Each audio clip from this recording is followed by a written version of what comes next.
പെരുന്നാൾ അവധിക്ക് ആൾക്കൂട്ടാഘോഷങ്ങൾ ഒഴിവാക്കണമെന്ന് കുവൈറ്റ് ആഭ്യന്തര മന്ത്രാലയം.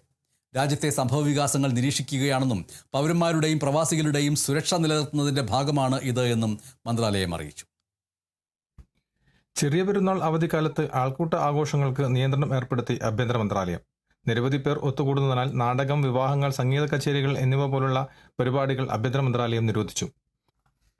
ഇനിയൊരു അറിയിപ്പ് ഉണ്ടാകുന്നതുവരെയാണ് നിയന്ത്രണം. സുരക്ഷ വർദ്ധിപ്പിക്കുന്നതിന്റെ ഭാഗമായി ഒത്തുചേരലുകൾ പരിമിതപ്പെടുത്തി മുൻകരുതൽ സ്വീകരിക്കുന്നതിന്റെ ഭാഗമാണ് ഈ നടപടി. ഈ നിർദ്ദേശങ്ങൾ ലംഘിക്കുന്നവർക്കെതിരെ നിയമ നടപടികൾ സ്വീകരിക്കും. നിലവിൽ സാഹചര്യം കണക്കിലെടുത്ത് സുരക്ഷാ സംഭവവികാസങ്ങൾ മന്ത്രാലയം നിരീക്ഷിച്ചു വരികയാണെന്നും സമൂഹത്തിന്റെയും പൗരന്മാരുടെയും പ്രവാസികളുടെയും സുരക്ഷ നിലനിർത്തുന്നുണ്ടെന്നും മന്ത്രാലയം അറിയിച്ചു. നിർദ്ദേശങ്ങൾ പാലിക്കാനും അധികാരികളുമായി സഹകരിക്കാനും ആഭ്യന്തര മന്ത്രാലയം എല്ലാവരോടും അഭ്യർത്ഥിച്ചു. രാജ്യത്തിന്റെ സുരക്ഷയും സ്ഥിരതയും നിലനിർത്തുന്നതിന് ദേശീയ ഉത്തരവാദിത്തം പ്രകടിപ്പിക്കുന്നതിനും പൊതുതാൽപര്യത്തിന് മുൻഗണന നൽകാനും ആഹ്വാനം ചെയ്യുകയും ചെയ്തു. കുവൈത്തിൽ നിന്നും കേരള വിഷനു വേണ്ടി IV സുനേഷ്, വെങ്ങര.